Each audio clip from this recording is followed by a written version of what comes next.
ನಿಮ್ಮ favourite serials ಈಗ ಟಿವಿಗಿಂತ ಮುಂಚೆ ಸನ್ ನೆಕ್ಸ್ಟ್ ಆಪ್ ನಲ್ಲಿ ಜಾಲಿಯಾಗಿ ಎಲ್ಲರಿಗಿಂತ ಮುಂಚೆ ನೋಡಿ. ಈಗಲೇ ಸನ್ ನೆಕ್ಸ್ಟ್ ಆಪ್ ಡೌನ್ಲೋಡ್ ಮಾಡಿ ಮತ್ತು ಸಬ್ಸ್ಕ್ರೈಬ್ ಮಾಡ್ಕೊಳ್ಳಿ.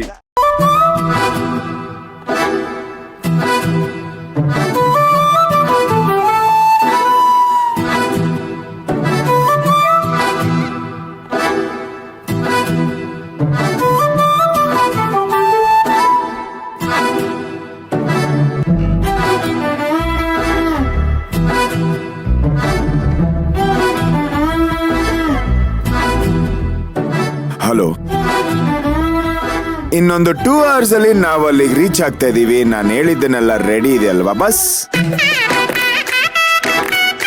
Okay, thank you.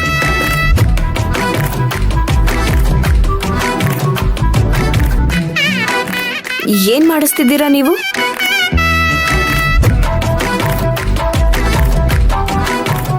ಸಿಂಗಾರಿ, ನಾನು ಅದನ್ನೆಲ್ಲ ಈಗ್ಲೇ ಹೇಳ್ಬಿಟ್ರೆ ಏನ್ ಥ್ರಿಲ್ ಇರುತ್ತೆ? ಅಲ್ಲಿ ಹೋದ್ಮೇಲೆ ನಿನಗೆ ಎಲ್ಲ ಗೊತ್ತಾಗತ್ತೆ ಅಲ್ವಾ?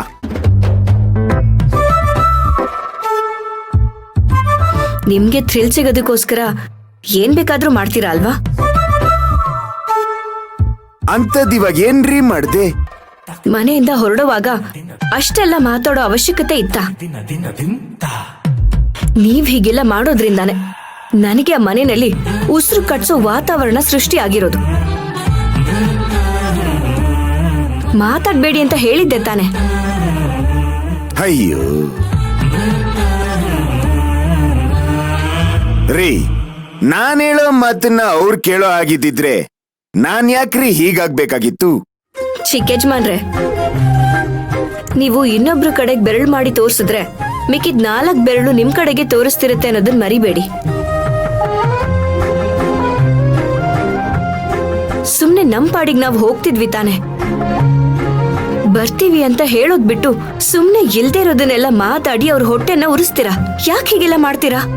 ನೋಡ್ರಿ ಸಿಂಗಾರಿ, ಕೆಲವೊಂದು ಈ ತಾರಕ್ನ ಟ್ರೇಡ್ ಸೀಕ್ರೆಟ್ಸ್ ಇರುತ್ತೆ, ಹಾಗೆಲ್ಲ ಬಿಟ್ಕೊಡೋದಕ್ಕಾಗಲ್ಲ. ಆದ್ರೂ ನೀವು ನಮ್ಮ ಮುದ್ದಿನ ಬಂಗಾರಿ ಆಗಿರೋದ್ರಿಂದ ನಿಮಗ್ ಮಾತ್ರ ಹೇಳ್ತಾ ಇದೀನಿ, ಕೇಳಿಸ್ಕೊಳ್ಳಿ. ಈಗ ನಾವು ಏನು ಹೇಳ್ದೆ ಕೇಳ್ದೆ ಮನೆಯಿಂದ ಹೊರಟಿದ್ರೆ ಅಲ್ಲಿರೋ ಬಾಲಗಳು ನಾವ್ ಎಲ್ಲಿಗೋದ್ವಿ, ಯಾಕೆ ಹೋದ್ವಿ, ಯಾವಾಗ ವಾಪಸ್ ಬರ್ತಿದೀವಿ, ಬರ್ತೀವೋ ಇಲ್ವೋ ಅಂತ ಯೋಚನೆ ಮಾಡಿ ಮಾಡಿ ಮಾಡಿ ತಲೆ ಒಳಗಡೆ ಕೈ ಹಾಕೊಂಡು ಕೇರ್ಕೊಳ್ತಿದ್ರು. ಆದ್ರೆ ಈಗ ನಾವು ಹೋಗ್ತಿದೀವಿ ಅಂತ ಹೇಳಿ ಬಂದಿರೋದ್ರಿಂದ ಆ ಬಾಲಂಗೋಚಿಗಳು ಆರಾಮಾಗಿ ಇರ್ತಾರೆ. ನಮ್ ಬಗ್ಗೆ ಕಮ್ಮಿ ಯೋಚನೆ ಮಾಡ್ತಾರೆ, ಅವ್ರ ಬಗ್ಗೆ ಜಾಸ್ತಿ ಯೋಚನೆ ಮಾಡಕ್ ಶುರು ಮಾಡ್ತಾರೆ.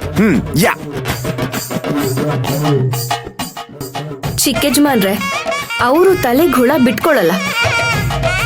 ನೀವಾಗೆ ಬೇಕು ಅಂತ ಅವ್ರ ತಲೆಗೆ ಹುಳ ಬಿಟ್ಟಿದ್ದು ನನಗೆ ಚೆನ್ನಾಗಿ ಗೊತ್ತಿದೆ. ಅಲ್ಲ, ನಾನ್ ಸತ್ಯ ಹೇಳಿದ್ರು ನೀವು ನನ್ ಮೇಲೆ ಆರೋಪ ಮಾಡ್ತಿದ್ದೀರಲ್ಲ. ಓದ್ ಜನ್ಮದಲ್ಲಿ ಏನಾದ್ರು ಕ್ರಿಮಿನಲ್ ಲಾಯರ್ ಆಗಿದ್ರಾ? ಸುಮ್ನೆ ಮಾಡ್ದಿರೋ ತಪ್ಪನ್ನೆಲ್ಲ ನನ್ ತಲೆ ಮೇಲೆ ಕಟ್ತಿದ್ದೀರಲ್ರಿ. ಚಿಕ್ಕಜ್ಮಾನ್ರೆ, ಈ ತರ ಹೋಗ್ ಬರ್ತೀವಿ ಅಂತ ಹೇಳೋದು ತಪ್ಪಲ್ಲ. ಆದ್ರೆ ನಿಮ್ ತಾಯಿಗೆ ಹೇಳಿ ಅವರು ಇನ್ನ ಉರ್ಕೊಳ್ಳಿ ಅಂತ ಹೇಳ್ತಿರಲ್ಲ, ಅದು ತಪ್ಪಲ್ವಾ?